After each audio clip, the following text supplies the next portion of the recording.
नमस्कार, मैं डॉक्टर अभिषेक मेहरा छत्तीसगढ़ नेत्र चिकित्सालय में कार्यरत हूँ। मैं पिछले 12 वर्षों से अपनी सेवाएं वहाँ दे रहा हूँ। मैं एक कैटरैक्ट सर्जन, रिफ्रैक्टिव सर्जन और मेडिकल रेटिना एक्सपर्ट हूँ। आइए कुछ बात करते हैं आँखों को लेके लोगों के मन में जो भ्रम है उसके बारे में। सबसे पहले हम अमूमन देखते हैं कि लोगों को चश्मा लग रहा है तो वो चश्मा उतरवाना चाहते हैं, तो वो कोई ड्रॉप डाल लेते हैं। पता नहीं आजकल बहुत सारी ड्रॉप्स आ गई हैं, लेकिन ऐसा कुछ होता नहीं है। नंबर का चश्मा एक तो दूर का होता है और एक पास का होता है। पास के नंबर का चश्मा 40-45 के बाद लगना ही लगना है। ये एक बहुत कॉमन सी समस्या है जिसके लिए प्रेस बायोट लेजर होता है। और जो दूर का जो है नंबर, उसके लिए लैसिक सर्जरी होती है जो कि काफ़ी जगह उपलब्ध है।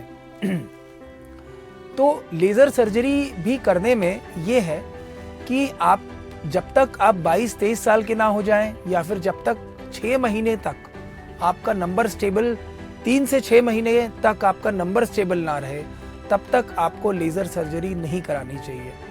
सबसे पहला पॉइंट। दूसरा पॉइंट, आपके आंखों के पीछे के पर्दे की जांच पूरी की पूरी होनी चाहिए। आंखों के पीछे का पर्दा ही वो पर्दा है जहां से आप बेसिकली देख पाते हैं कि यहाँ क्या हो रहा है। मतलब मैं कहाँ हूँ, या मैं किसी को कैसे पहचान पा रहा हूँ। क्योंकि ये आंखों के पर्दे पे एक नस होती है जिसे हम ऑप्टिक नर्व बोलते हैं। ये डायरेक्टली ब्रेन में जाती है और आपका ब्रेन पहचानता है। बाकी कई तरीके के मरीज़ हमारे यहाँ आते हैं कि हमारी आंखें लाल थी तो हमने घर में पड़ी हुई ड्रॉप डाल ली, हमने गंगा जल डाल लिया, हमने गुलाब जल डाल लिया। तो ये सब ना करें, पहली बात। दूसरी बात, आपको यदि कोई भी तकलीफ है, आँख में तकलीफ है, तो किसी भी अनऑथराइज्ड मेडिकल पर्सन से या मेडिकल स्टोर से ये वाली दवाइयाँ ना लें, क्योंकि उन्हें नहीं पता और न ही ये उनकी गलती है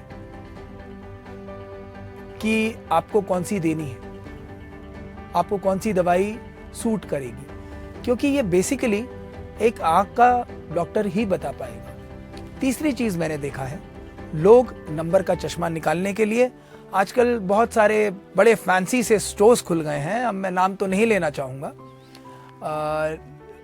जैसे कि आप लोग को सबको खबर होगा। बहुत सारे फैंसी स्टोर्स हैं, फ्रेम्स एक के ऊपर एक फ्री दे देते हैं। तो वहाँ पर आपका आई चेकअप वो बेशक करते हैं, लेकिन आई का कॉम्प्रिहेंसिव एग्जामिनेशन नहीं होता है। जब मैं कॉम्प्रिहेंसिव एग्जामिनेशन की बात करता हूँ, इसका मतलब ये है कि आँख की पूर्णतः जांच, एक ऑटो रिफ्रैक्टोमीटर की जांच, आँख के प्रेशर की जांच, फिर विजुअल एक्विटी की जांच, फिर आपके नंबर के चश्मे की जांच, फिर आपको नंबर चश्मा दिया जाता है, फिर उसके बाद आपको डॉक्टर देखता है स्लिट लैम्प एग्जामिनेशन में, फिर आपका वो आँख के पीछे का पर्दा देखता है और हर चीज़ को क्लियर करके लिख के वो आपको ग्लास प्रेस्क्राइब करता है और वो आपको कुछ एक सिंपल सी ड्रॉप दे सकता है जिसे ल्यूब्रिकेटिंग आई ड्रॉप बोला जाता है। लेकिन ये ड्रॉप यदि आपको कोई नेत्र चिकित्सक दे रहा है तो ये मान के चलिए वो भले कोई भी ड्रॉप हो, वो सिर्फ आपके लिए है। ऐसा नहीं कि घर में ये ड्रॉप को कोई भी यूज कर ले। तो ये चीज़ों का ख्याल रखिए। और एक और महत्वपूर्ण बात कि छत्तीसगढ़ में ये बहुत चलन है कि लोग तालाब जाते हैं, तालाब में नहाते हैं। ठीक है, लेकिन तालाब का पानी आजकल साफ नहीं रहा है, तो इससे आँखों में इन्फेक्शन हो सकता है। तो कृपा करके ये ना करें। एवं अगर आँख में कोई प्रॉब्लम है तो एक सर्टिफाइड डॉक्टर को, एक सर्टिफाइड आई सर्जन को या आई डॉक्टर को जरूर दिखाएं एवं अपनी आंख की पूर्णतः जांच कराएं। बिल्कुल, देखिए डायबिटीज और हाइपरटेंशन ये दो चीज़ें ऐसी हैं कि अगर ये अनकंट्रोल्ड रही तो ये आँख के पीछे के पर्दे को ख़राब कर देती हैं। डायबिटीज़ में 3 चीज़ें ख़राब होती हैं, इवन बीपी में भी, या जिसे हम हाइपरटेंशन बोलते हैं, 3 चीज़ें ख़राब होती हैं, आँख के पीछे का पर्दा, किडनी और नसें। तो इनको कंट्रोल करना बहुत ज़्यादा ज़रूरी है। डायबिटीज़ में डायबिटिक रेटिनोपैथी होती है जिसको ग्रेड किया गया है माइल्ड, मॉडरेट, सीवियर और प्रोलिफरेटिव डायबिटिक रेटिनोपैथी। और बीपी में भी grade 1 hypertension, grade 2 hypertension, grade 3 hypertension, grade 1 hypertensive retinopathy, grade 2 hypertensive retinopathy, grade 3 hypertensive retinopathy, grade 4 hypertensive retinopathy और अंत में मैलिग्नेंट हाइपरटेंशन।